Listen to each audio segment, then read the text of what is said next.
Olá, meu amigo e amiga. Você que está sempre aqui no nosso Portal do José é testemunha que eu tenho cravado já há um bom tempo aqui no nosso portal que o destino do senhor Flávio Bolsonaro será a cadeia ou ele fugirá do nosso país.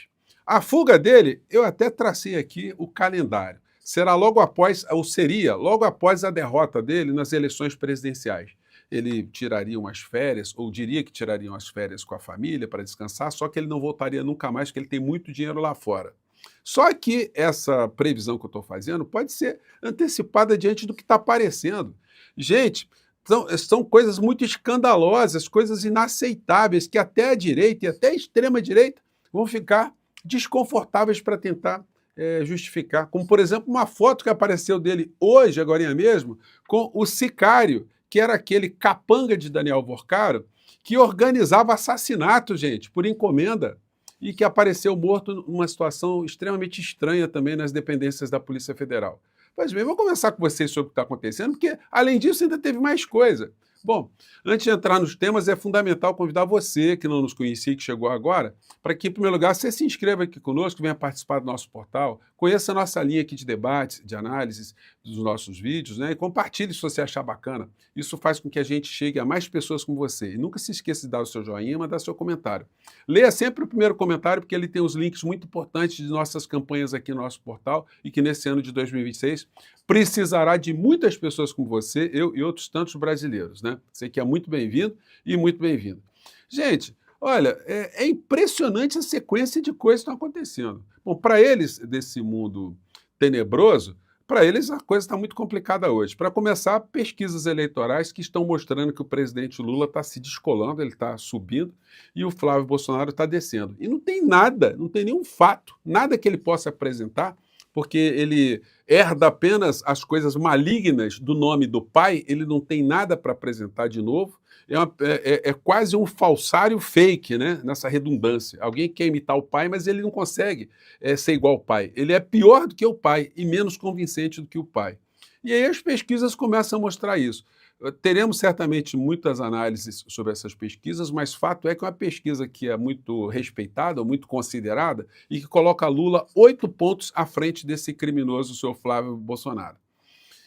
Pautas positivas vão ajudar o Lula a fechar o caixão logo no primeiro turno. Me refiro à defesa do fim da jornada 6 por 1. Se o Lula entrar de cabeça nisso, gente, ele vai faturar essa eleição no primeiro turno. E aí a gente vai poder tocar o nosso país já com os horizontes muito mais limpos, né? Longe dessa gente insana toda.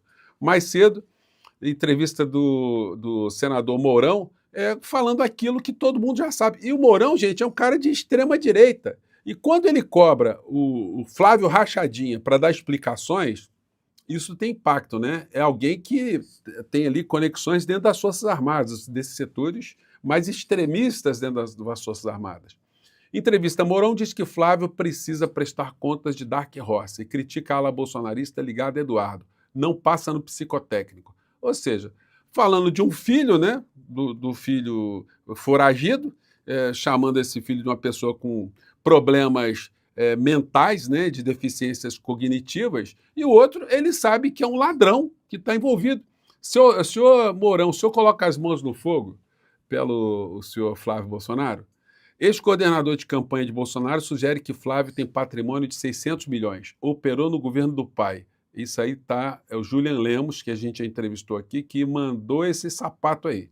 Está repercutindo e os filhos de Bolsonaro estão se fazendo de mortos, porque eles já foram questionados pelos veículos de comunicação sobre essa acusação, essa situação que está sendo apresentada, e eles não querem polemizar com o Julian Lemos. Eles têm pânico do Julian Lemos. Então, olha, a coisa está muito complicada para essas criaturas. Por isso que eu estou dizendo, está armando a malinha. Quando eu já mostrei aqui para vocês várias vezes o Flávio Bolsonaro e o Eduardo Bolsonaro no Bahrein, ou no Bahrein, gente, lá é paraíso fiscal. O que esses caras estão fazendo lá o tempo todo? O Bahrein está sofrendo bombardeio agora, está no meio de um conflito, e esses caras estão sempre passeando por lá, um país microscópico. Agora, o que tem lá? É paraíso fiscal, né? Dá para lavar dinheiro, dá para colocar dinheiro ali bem malocado. Então, é isso que está acontecendo. E aí agora é o seguinte, né? Flávio Bolsonaro tem foto com sicário, aliado de Vorcaro. A assessoria do senador diz que ele recebe muitos pedidos e que não conhece o homem que aparece na imagem. Mas que dedo podre, né, o Flávio Bolsonaro? E o cara, esse cara aqui na foto, ele tá com o dedinho assim, né? Tá com o dedinho assim, olha. Não dá, né? Ele sem camisa, com cordãozinho de ouro aqui. Enfim, tá difícil a situação. É uma família com dedo podre, se a gente puder dizer assim. Se ele não tem nenhum tipo de conexão. Agora, que coincidência, hein? Depois virou compadre aí, irmãozão, daquele que colocou grana na tua mão, né, Flávio Bolsonaro? O senhor Daniel Vorcara. Então é o seguinte, olha, ele pode aparecer mais coisa, tá?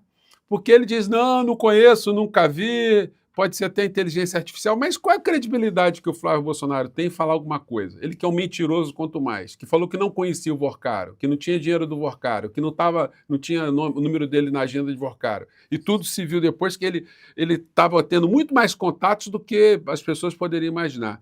Não só tentou arrumar uma grana adicional com o Vorcaro, como foi visitar o Vorcaro já com tornozeleira eletrônica por 2 vezes. Então quem é que vai acreditar nesse mentiroso? Flávio Bolsonaro viajou com família para a Flórida e Rio em jatinhos emprestados por empresários. Essa matéria aqui já há um tempo atrás que eu comentei aqui no nosso portal. Quem era o empresário? Os empresários? Aliás, a aeronave já é uma aeronave muito cara. E o custo de uma viagem num jato particular desse para os Estados Unidos e de volta também é uma coisa absurda. Ultrapassava R$200 mil essa brincadeirinha aí. E aí o Flávio Bolsonaro, numa dessas viagens, foi para os Estados Unidos em jatinho de empresário que negociou vacina superfaturada durante a pandemia da Covid. Gente, é só podridão. Esse cara não consegue fazer nada que seja honesto, gente. Nada que seja ético. Pelo amor de Deus. Como é que a direita banca essa escrotidão política para o debate político aqui no nosso país? Está aqui, ó, a bandidagem toda é reunida aqui. E numa dessas viagens, ele foi lá com o advogado Willer Tomás. Quem que é o Willer Tomás, gente? Apareceu hoje no noticiário. Rio de Janeiro acusa empresa de amigo de Flávio sumir com 20 milhões do Estado. Lotérgia cobra que Rio pague, que tem monopólio de intermediação de pagamentos às bets, devolva dinheiro do Estado sob custódia dela. O que é isso? É gente que joga pela Lotérgia, joga nas bets e tal, e essa empresa faz o recebimento, ela retém o dinheiro e repassa para a Loteria do Estado do Rio de Janeiro. Só que o malandro aí embolsou mais de 20 milhões de reais e achou que ninguém ia descobrir isso, não. O atual governador estava mandando fazer auditoria e pegou isso aí. Mais de 20 milhões que o senhor Willer, que é advogado do Flávio Bolsonaro, amigo do Bolsonaro, portanto, né, tá aí uma explicação por que ele tem esse contrato, ou deve ter esse contrato. Esse advogado que deu calote, ele viajou com o Flávio Bolsonaro na posse do Trump, e olha só que coisa fofa. A matéria aqui, ó, do dia 26/1 de 2025. Antes da posse de Trump, Flávio Bolsonaro curtiu noitada em cassino de Miami com um amigo advogado. Aí a matéria diz uma coisa fofa aqui, ó, tá os dois abraçadinhos. Olha só, gente, se dá para defender isso. No fim da semana que precedeu a posse de Donald Trump, Flávio Bolsonaro preferiu Miami a Washington.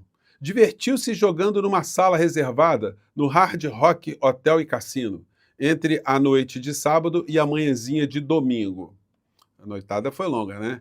Estava acompanhado do advogado, de Willer Thomas, advogado e amigo. Flávio, inclusive, o acompanhou até o caixa do cassino no fim da noitada, às 6h30 da manhã. Lá, o Willer retirou $236 mil em dinheiro vivo. O advogado negou, falou, não, que eu fui para lá, me hospedei, então levei dinheirinho, botei lá, então só tirei, mas era para pagar as continhas e tal, né? Gente, e esse advogado é o mesmo advogado acusado de ter roubado o jogador Richarlison junto com o Flávio Bolsonaro, que foi lá na casa que ele tinha comprado em Angra e simplesmente foi desalojado lá da propriedade e está hoje lutando na justiça para reaver algo que ele pagou, na época, 10 milhões de reais. Richarlison, ex-seleção, expõe disputa milionária com amigo de Flávio Bolsonaro e traz à tona a mansão em Ilha de Angra. Gente, é só capivara, é só banditismo. Então tá complicada a coisa para essa criatura, né? Então, olha, certamente teremos mais repercussões e eu vou exibir aqui no nosso portal um documentário, com outros canais também, certamente estamos vendo os detalhes disso aí. Talvez ele queira até bloquear essa exibição do documentário, colocando coisas aí que muita gente ainda não sabe. Tem muita coisa super cabeluda aí para ver se a gente consegue desmascarar esse falsário, esse farsante, esse estelionatário político que do pai herdou o nome, mas herdou também muita safadeza, muita bandidagem, não dá para a gente falar de outra forma não, gente. Às vezes, confesso para vocês que fico com certo constrangimento, porque dando aula, falando na TV, apresentando programas de instituições, como eu fiz durante muito tempo, programas do Ministério Público na TV Justiça, da OAB, da Defensoria Pública, de repente me deparar aqui tendo que falar as coisas que eu falo, porque são da minha responsabilidade de informar as pessoas, né? É um negócio que causa um certo constrangimento, mas é só bandido, é um bandido atrás do outro. É impressionante. Ufa! Gente, é por isso que é muito importante a gente conseguir avançar para outros espaços institucionais, né? E por conta disso, quero agradecer mais uma vez a você que está ajudando aqui a nossa caminhada, está reforçando, porque nós temos aqui um ranking muito interessante, deixa eu ver se eu colocar aqui, né? E nesse ranking das campanhas ou pré-campanhas aqui no Brasil, eu, junto com vocês, estamos à frente de pessoas super conhecidas aí. O senhor Deltan Dallagnol, o senhor Gustavo Gayer. Somando os dois, eles não têm o número de pessoas que estão engajadas na nossa caminhada aqui. Então, quero convidar você para que convide outras pessoas, por menor que seja a participação, a contribuição, o número de pessoas aqui ajuda a gente a ficar com mais evidência, com mais capilaridade, com mais força, para poder enfrentar essas coisas todas, tá? Eu sempre coloco esse link no primeiro comentário, lembrando que não são doações que a pessoa do pré-candidato possa manipular. Isso é uma coisa estritamente institucional, fiscalizada e custodiada pelo Tribunal Superior Eleitoral. Tá bom, gente? Eu fico por aqui mais uma vez, desculpem aí o desabafo, mas olha, é muita capivara cabeluda dessa gente que não dá pra gente tratar de outra forma, né? Eu fico por aqui, um grande abraço e até o nosso próximo encontro. Tchau!